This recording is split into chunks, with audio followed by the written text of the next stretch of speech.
Hola, buenas noches. Buenas noches, profe, ¿cómo está? Bien, ¿y ustedes cómo están, chicos? Bien, bien. Bueno, bueno, fue hoy el último día de clase, básicamente, ¿verdad? Ya estamos en la recta final. eh, ya prácticamente pues estamos solo a la espera de lo que es el examen final para ya decirle adiós a este cuatrimestre. El día de hoy tenemos nuestra última sesión, nuestra última clase. Y el día sábado, pues ustedes tienen su examen final.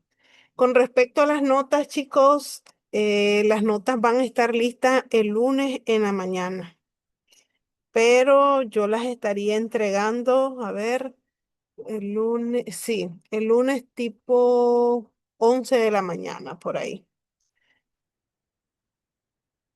Voy a, voy a entregar las actas de las notas para que ya sepan. Igual yo siempre le envío foto del acta, pero al ser virtual, pues ustedes desde el día que yo lo corrija, que es el sábado, el domingo, perdón, ustedes ya van a poder ver su nota final. Ahí les va a aparecer ya en plataforma. Hacen la sumatoria del primer parcial con la nota del segundo parcial y ahí van a obtener su nota de cuatrimestre, su nota final. Vayan poniéndome sus nombres en el chat, por favor, para yo después pasar la asistencia. Bien, el día de hoy, muchachos, tenemos, como les dije, nuestra última sesión, que es básicamente la sesión número 11. Ya esta sesión, pues, es la que ustedes ya vieron desde el día sábado, que está disponible en plataforma. Ya vieron de que hay unos ejercicios, unas tareas que hay que hacer desde ya. El día viernes se cierra plataforma. Por si a un caso no lo han hecho, pues para que vayan a hacerlo después de recibir la clase. ¿De qué se trata el tema del día de hoy? Pues como lo pudieron observar en lo que es el video explicativo, es la unidad número 7 que lleva por nombre Asistencia Psicológica Postraumática. Básicamente, el tema está muy relacionado al quehacer de nosotros los psicólogos. ¿Qué hacer ante un trauma?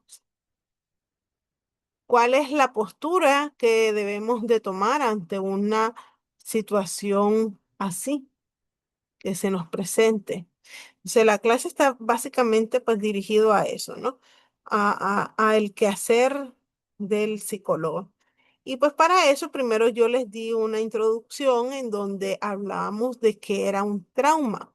Y hablando ya propiamente de lo que es el concepto de un trauma psicológico, les decía de que este se define como una respuesta emocional intensa ante un evento que amenaza la integridad tanto física, emocional o psicológica de una persona. Y les puse una lista pues de los tipos de eventos que pueden causar un trauma a nivel psicológico en una persona, desde una vivencia, ¿no? De un asalto, un robo, eh, la pérdida de un ser querido, alguna vivencia de algún desastre provocado por la naturaleza, una violencia sexual, una violencia física, cualquiera de esas situaciones que vulneren lo que es la integridad física de la persona y la integridad emocional o psicológica es lo que se denomina como trauma. Pero ojo con esto porque dentro de la definición del trauma se dice de que el trauma no depende únicamente del evento. O sea, es decir, dos personas pueden vivir el mismo evento, pero no lo van a ni a percibir ni a procesar de la misma manera. Un ejemplo, no sé, bueno, yo creo que ustedes estaban más pequeños, pero no sé si se acuerdan que casualmente para esta fecha, hace como 5 años, hubo un terremoto en Managua. Y a pesar de que quizás no hubo muchos daños materiales, por así decirlo, pero sí fue un evento sísmico de gran magnitud que pudo haber provocado un trauma en alguna persona. Y fueron miles de personas los que vivieron esa misma situación.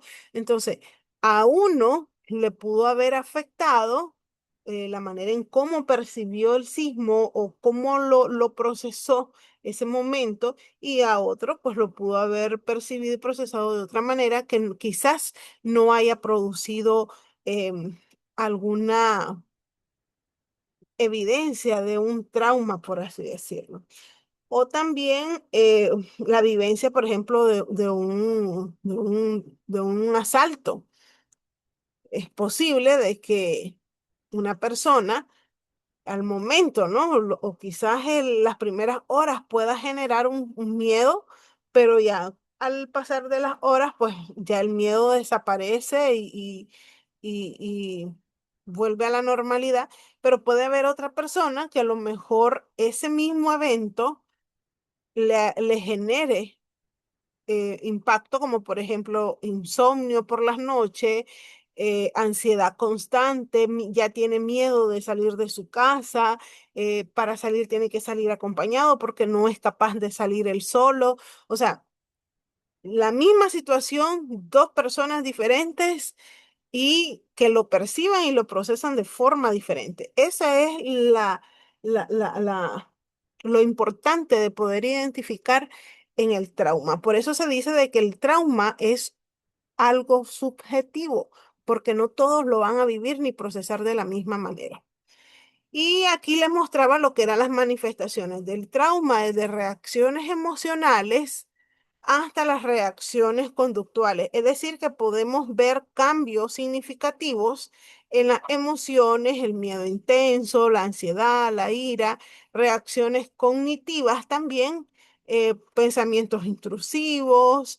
Mucho suele pasar el sentimiento de culpa. Es que yo lo pude haber evitado, es que si yo no hubiera hecho eso, es que si yo no hubiera salido a esa hora. O sea, se culpabiliza a la persona por el acontecimiento que vivió. Reacciones físicas, por ejemplo, taquicardia, la sudoración excesiva, la fatiga puede desencadenar problemas gastrointestinales después de haber vivido un acontecimiento pues, que lo haya trastocado en todas las esferas de su ser. Las reacciones conductuales: evita salir, evita lugares, evita personas. Se presenta lo que es el llanto frecuente, alteraciones de sueños, tiene pesadillas, tiene insomnio. Entonces, todo esto son manifestaciones de lo que se conoce como el trauma. Y esto, chicos, puede generar lo que es el trastorno del estrés postraumático, que ustedes ya deben de manejar este tema a la perfección después de haber estudiado casi ya los 4 años que llevan en la carrera. Así que no voy a entrar mucho en detalle con eso. El tema de los primeros auxilios psicológicos sí es bastante importante porque es básicamente una parte medular a la hora de cuando una persona ha experimentado un evento que para él o para ella pues es potencialmente traumático, y qué es lo que el psicólogo tiene que hacer, con qué herramientas tiene que contar a la hora de poder dar o de poder brindar los primeros auxilios psicológicos. Esto es, chicos, parecido como por ejemplo los primeros auxilios normales, ¿no? Los de lo que conocemos comúnmente de los hospitales, los enfermeros, los médicos. O sea, ellos tienen que estar capacitados para poder brindar primeros auxilios. De la misma manera, el psicólogo tiene que trabajar en esa función. Debe de contar con las herramientas para poder brindar los primeros auxilios psicológicos a una persona. Porque, ¿cuál es la finalidad que persigue estos primeros auxilios psicológicos? En primera es lograr la estabilización emocional de la persona. Eso es lo que va a interesar. Reducir el estrés agudo que se puede generar de esa vivencia traumática, el favorecer el afrontamiento adaptativo y el prevenir complicaciones psicológicas pues futuras, ¿no? Entonces, esos son los cuatro, por decir así, las cuatro finalidades que tiene los primeros auxilios psicológicos. Y para esto, pues se cuenta con varias características. Por ejemplo, los primeros auxilios psicológicos tienen que ser inmediatos, es decir, se aplican en las primeras horas o días posteriores al evento. Algo rápido, ¿no? No podemos dejar que pasen semanas, que pasen años, que pasen meses, sino que se hace a las primeras horas. Es algo breve también. No es que vamos a hacer una intervención de 2 horas, de 3 horas. No, esto es algo corto, no algo que va a dilatar demasiado. También cuenta con la característica de la flexibilidad. Se adaptan a la persona y al contexto, no son intrusivos, no obligan a la persona a hablar. Recordemos de que esta persona viene de un evento que lo ha sacado de su zona de confort completamente. Entonces, no es uno de los objetivos de que la persona hable, ¿no? Son, otra de las características es que son humanitarios, siempre se van a priorizar el respeto de los derechos humanos fundamentales de la persona, la dignidad, el respeto, la seguridad, entre otros. Con respecto a los principios de cómo se tiene que intervenir, tenemos el primero que es la seguridad. Y aquí es garantizar que la persona esté fuera de peligro. No sirve de nada brindar unos primeros auxilios psicológicos si la persona todavía está eh, expuesta al peligro. En el caso de que, aquí les pongo un ejemplo, una víctima de violencia doméstica, esta persona no puede recibir los primeros auxilios psicológicos si todavía sigue expuesta al agresor, porque entonces se está echando a perder estos primeros auxilios, porque siempre ahí está el agresor. La calma. Uno de los principios rectores de esta intervención es la calma, reducir la intensidad emocional. Y para esto es muy importante que el psicólogo cuente con la capacidad de poder hablar en un tono pausado, de poder invitar a la persona a que respire lentamente para poder aplicar los primeros auxilios psicológicos. También tenemos la autoeficacia. ¿Qué es la autoeficacia? Es, es la capacidad que tiene el psicólogo para fortalecer la percepción de control de esa persona. Y esto lo podemos lograr a través de frases que logren que la persona pueda sentir de que tiene la capacidad para tener el control de esa situación. Un ejemplo les pongo aquí, has logrado salir de esa situación. Eso demuestra que tienes recursos. O sea, estamos fomentándole en la persona de que ella puede tener el control de esa situación. La conexión, fomentar el contacto con otras personas. Algo muy importante, poder identificar la red de apoyo que tiene esa persona y bueno, se hace a través de la pregunta que si hay alguien de confianza que a quien podemos llamar en ese momento. La esperanza, transmitir que la reacción es temporal y manejable. O sea, no podemos decir, ay, es que esto nunca va a dejar de pasar, esto vos no lo podés manejar, bueno, al contrario, hay que transmitir de que lo que está viviendo es temporal, que no es para siempre y que ella tiene o él tiene las herramientas suficientes para poder manejar esa situación. Y estas son las fases de los primeros auxilios psicológicos. El primero es el contacto y el acercamiento. Yo considero que este es uno de los más importantes porque no podemos intervenir y dar los primeros auxilios psicológicos sin el consentimiento de la persona o ir de manera invasiva. No podemos. Y a la hora de acercarnos, tenemos que presentarnos, algo muy importante.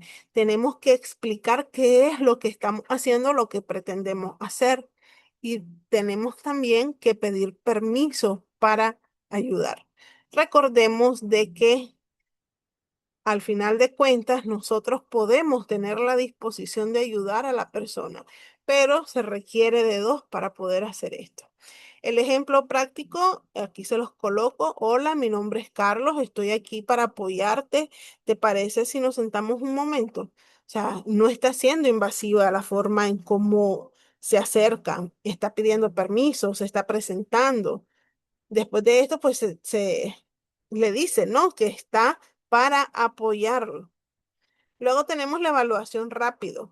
Como esta es una intervención rápida, chicos y chicas, se analiza el estado emocional, el nivel de conciencia de la persona, si hay riesgos inmediatos, si hay necesidades básicas que cubrir, porque, por ejemplo, o sea, si la persona está malherida, no vamos a priorizar los primeros auxilios psicológicos y no la atención médica, porque primero es que la persona se estabilice su salud, ¿no?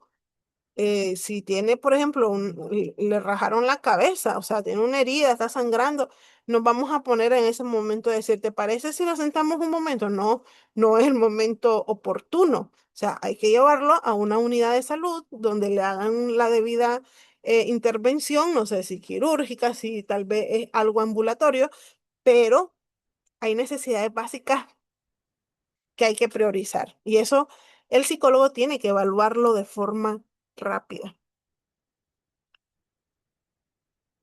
Ahí les pongo el ejemplo. Dice, una persona desorientada o que está en estado de shock requiere estabilización antes de cualquier diálogo profundo. Entonces, hay que también evaluar esa situación. Luego la fase 3 que está la estabilización emocional. Y aquí se van a aplicar técnicas simples para poder reducir la angustia que está viviendo esa persona en ese momento. Lo que decíamos, las técnicas de respiración, respiración lenta, inhalar 4 segundos, exhalar en 6. También tenemos el grounding, que es el anclaje, o sea, traer a la persona al presente, la orientación temporal, verificar que la persona esté orientada en tiempo, espacio y es lunes, estás en un lugar seguro, para que ella pueda precisamente estabilizarse emocionalmente. Y aquí les pongo igual un ejemplo, una persona en pánico tras haber sufrido un asalto. Entonces, ¿qué es lo que el psicólogo tiene que hacer? Le tiene que guiar a respirar y poder identificar objetos que estén a su alrededor para poder hacer ese anclaje al presente, para poder decirle que está en un lugar seguro. Luego tenemos la fase 4 y 5 que es la escucha activa y la identificación de las necesidades. Miren qué importante es esta fase número 4 que es la escucha activa. Y muchas veces nosotros tenemos que trabajar en esto para poder brindar una buena intervención, en este caso, pues unos buenos primeros auxilios psicológicos. Se permite que la persona hable si lo desea. O sea, no podemos obligar a la persona a que hable. Si ella no quiere hablar, pues no habla. Y si logra hablar, es muy importante hacer uso de la escucha activa, es decir, no interrumpirle, no juzgar, no minimizar lo que ella está sintiendo. Puede ser que a lo mejor a usted lo hayan asaltado de forma diferente y más fuerte, pero recordemos de que el trauma es subjetivo. O sea, la manera en cómo usted recibió, procesó y y sobrellevó esa situación no es la misma en que tal vez otra persona lo va a hacer. Entonces, el ejemplo correcto, ¿cómo sería? Entiendo que fue una experiencia muy difícil, o sea, estamos validando lo que ellas o él siente. No podemos hacer o decir frases como podría haber sido peor, te pudieron haber matado. O sea, más bien vamos a alterar a esa persona. Fase número 5, la identificación de necesidades, como ya les había comentado anteriormente, brindar la seguridad. Si es necesaria la atención médica, pues hay que atenderse primero, buscar un contacto familiar, buscar información de la persona también. Y la fase 6 y 7, que es la activación de redes de apoyo y la psicoeducación, que aquí pues tenemos que buscar la conexión con la familia, con amigos, con instituciones, y en este caso pues lo más recomendable sería llamar a un familiar o si hay que trasladar a la víctima a un centro de atención, pues brindarle el debido acompañamiento. Y en cuanto a la psicoeducación, es el explicarle a las personas que lo que ellos están sintiendo en ese momento es algo normal, o sea que las emociones son válidas, las emociones que ella está sintiendo. Es común tener miedo o es común tener dificultad para dormir después de algo así.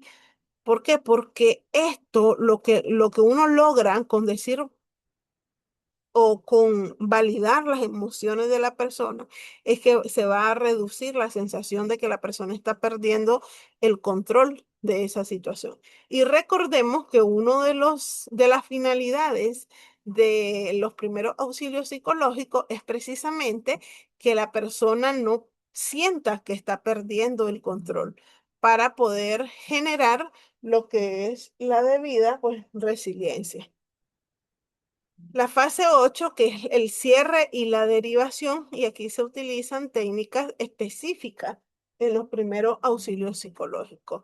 El cierre se resume todo lo que se realizó en esa intervención corta, se indican algunos pasos siguientes, es decir, si se necesita seguir un plan ya de terapia, consultas o visitar, no sé, algún otro especialista, entonces se le indica a la persona qué es lo que sigue, ¿no?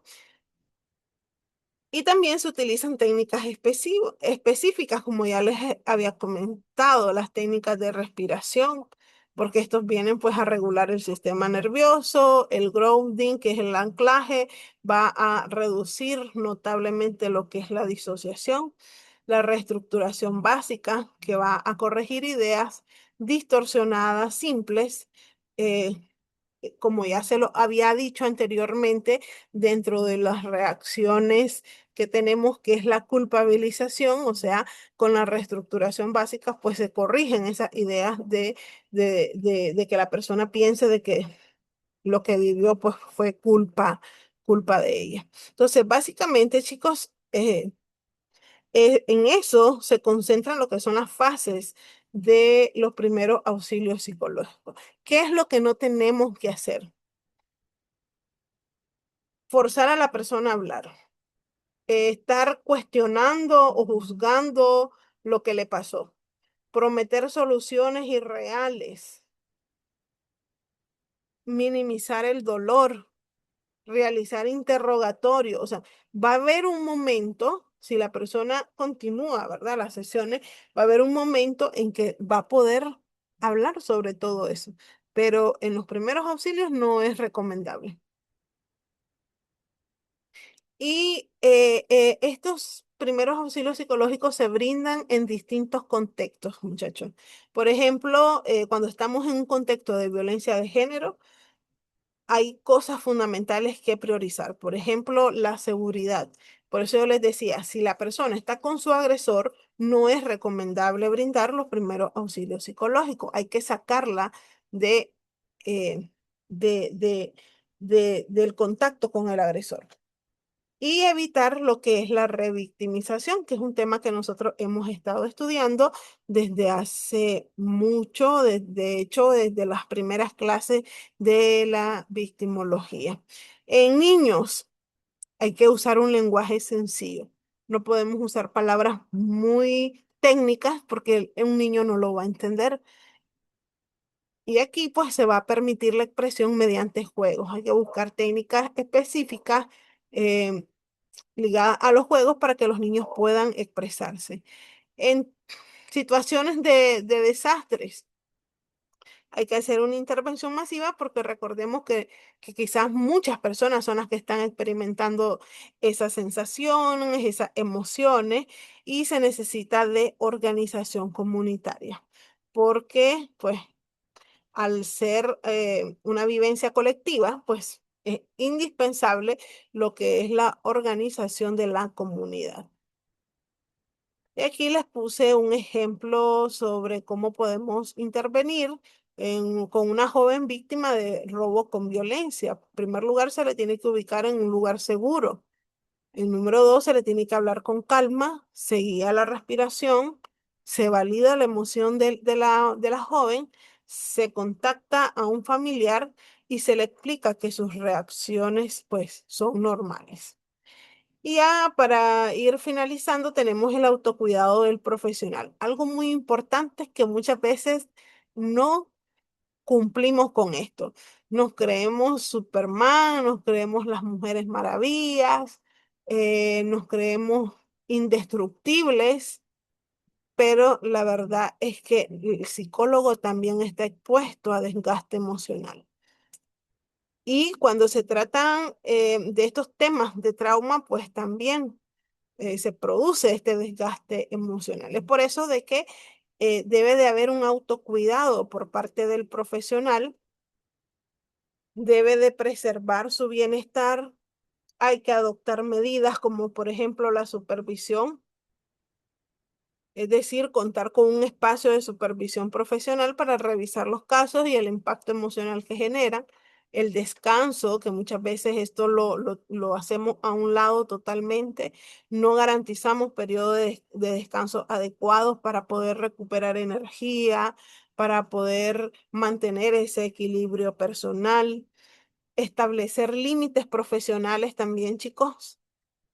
Hay que establecer y respetar esos límites entre lo que es la vida profesional, lo que es la vida personal, y así pues ir evitando ese agotamiento que puede generar. Y algo muy importante, que es el apoyo entre colegas. Fomentar redes de apoyo entre compañeros para compartir experiencias, estrategias de afrontamiento. Y ojo con esto, con el apoyo entre colegas no significa de que nos vamos a sentar en un café y vamos a contar todo lo que los pacientes nos dicen, no, sino es compartir experiencias sin decir todo lo que pasa en el consultorio y poder descubrir, por decir así, nuevas estrategias de afrontamiento, que también es algo muy, muy importante. Las intervenciones breves basadas en evidencia, pues ahí tenemos técnicas incluidas, la respiración, que es algo fundamental, la psicoeducación, el anclaje al presente, también tenemos derivación adecuada. No todos los casos se pueden resolver con una intervención inicial. Y entonces ahí es cuando es necesario pues derivar cuando hay riesgo suicida, cuando la víctima presenta síntomas graves, cuando existe violencia continua. Entonces ahí sí tenemos la responsabilidad nosotros de derivar esa situación. ¿Cuál es el rol del profesional? Básicamente fortalecer estas habilidades que tenemos. La empatía, el respeto, la confidencialidad, la prudencia. Todo esto, chicos, es lo que el psicólogo debe de tener. Y luego tenemos los factores de vulnerabilidad y protección, que ahí tenemos factores individuales. Es decir, cuáles son esas cosas, esas condiciones que pueden aumentar la probabilidad de que puedan desarrollar un trauma. Factores individuales, muchas veces influye la edad. Los niños, los adultos mayores son más propicios para poder eh, desarrollar un trauma, la historia de un trauma previo, problemas de salud mental. Dentro de los factores sociales, la falta de apoyo familiar, el aislamiento, el depender económicamente de una persona. Dentro de los factores del evento, la gravedad del hecho, la violencia extrema, la relación con el agresor. Todo esto pues van a ser factores que van a aumentar esas probabilidades de que una persona pues pueda desarrollar un trauma. Y dentro de los factores de protección, Tenemos el apoyo social, la familia, amigos, comunidad. Tenemos recursos personales, el trabajar en lo que es la autoestima. Una persona con una buena autoestima, pues va a tener más herramientas para poder afrontar una situación, habilidades de afrontamiento, las creencias resilientes. Dentro de la intervención oportuna, pues tenemos atención psicológica temprana, accesos a servicios. Por ejemplo, les pongo aquí, una víctima que recibe apoyo familiar inmediato y terapia tiene mayor probabilidad de recuperación, obviamente, ¿verdad? Y hablando de esta palabrita que es muy importante, lo que es la resiliencia e interacción entre lo que es la vulnerabilidad y protección. Hablando ya del concepto como tal de la resiliencia, pues es la capacidad que tiene la persona para adaptarse de forma positiva ante una adversidad. No implica ausencia de dolor, o sea, le va a doler, pero va a tener las herramientas suficientes para poder recuperarse en un tiempo, pues, prudencial. El ejemplo, una persona que tras un evento traumático logra retomar su vida y encontrar nuevos propósitos. Eso es lo que llamamos, ay, que esta persona es resiliente. La interacción entre lo que es la vulnerabilidad y la protección, que el impacto del trauma depende del equilibrio entre ambos factores. Por ejemplo, les pongo aquí, persona sin apoyo más trauma previo va a tener una mayor afectación. Persona B con apoyo más intervención temprana va a tener una recuperación más rápida. Entonces, esto, la vulnerabilidad y la protección están estrechamente ligados. Y de ello, de la combinación de ambos, pues va a surgir pues el resultado que vamos a ver en una persona. Siempre, siempre, siempre va a ser muy importante contar con, con el apoyo, contar con una red de apoyo y pues garantizar esa intervención temprana para mitigar eh, estragos posteriores que pueden surgir de un trauma. ¿Cuál es la importancia de la intervención? El profesional debe evaluar el nivel de riesgo, debe de evaluar los recursos disponibles, debe de evaluar necesidades inmediatas. So, ¿qué es lo que va a pasar cuando el profesional evalúa estos tres campos tan importantes? Pues obviamente al evaluarlo, él va a poder diseñar una intervención adecuada. ¿Por qué? Porque la asistencia psicológica postraumática, al final de cuentas, es fundamental para poder hacer un abordaje integral en las víctimas. El- lo fundamental, poder comprender el trauma, poder comprender las manifestaciones. Esto va a permitir que la intervención que se brinde sea de manera efectiva y sea de manera muy humana. Por eso, el profesional en la rama de la victimología no solo debe poseer conocimientos técnicos, no basta con el aprenderse, el memorizarse libros, no, sino que también debe de contar con herramientas como las habilidades emocionales, la parte ética, que es muy fundamental para que pueda garantizar una atención digna, respetuosa y eficaz. Se ya vieron la importancia de no solamente conocer la parte técnica, sino el contar con esas herramientas importantes, porque estamos trabajando con seres humanos y por lo tanto, estos seres humanos tienen derechos humanos fundamentales que también en la asistencia psicológica los debemos de respetar. Ok, chicos, tengo 14 participantes, solamente voy a la intervención de una o dos personas que me diga qué le pareció la clase de victimología, porque con esto ya terminamos. Rapidito, que levante la mano porque ya solo nos quedan 5 minutitos.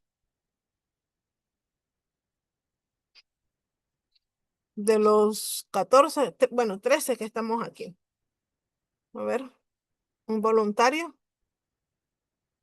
¿Puedo participar? Sí, claro. Bueno, desde mi punto de vista, de manera personal, siento de que uno me pareció bastante interesante. Dos, adquirí conocimiento y aprendí cosas que antes desconocía, honestamente. Hubieron temas que fueron interesantes, que se abordó cosas de que, como le digo, yo no la manejaba, no sabía cómo se podía categorizar a una persona como víctima, que los ancianitos podían ser víctimas de tal y tal manera, de los niños. De hecho, el tema que a mí más me gustó fue la parte de los niños, los tipos de victimología, toda la historia. Para mí, pues eso fue bastante interesante. Muchas gracias, Alejandra. Cristiana. Yo, al igual que mi compañera, opino de igual manera, porque la clase, tomando en cuenta, pues que yo no sabía que era victimología, es más, no sabía que era eh, una parte, una rama más de la psicología, hasta que usted introdujo el hecho de que básicamente era nueva, que no tenía poco más de 30 años de haber sido, de tener precursores, de tener materiales de estudio, de tener fenómenos. Entonces, el darte cuenta desde otra perspectiva, siempre, pues, pero en este caso específico de la clase, cómo analiza en, de otra forma, en otro enfoque a las personas, las vivencias que tienen, las maneras en las que lo afecta, las estrategias, las técnicas, las capacidades, las habilidades que debe tener un psicólogo para hacer frente a cada una de estas y cómo básicamente se siente que te va expandiendo en conocimiento y ya abordas un poco más esto. Y de hecho es bastante gratificante el sentir que fue de bastante provecho.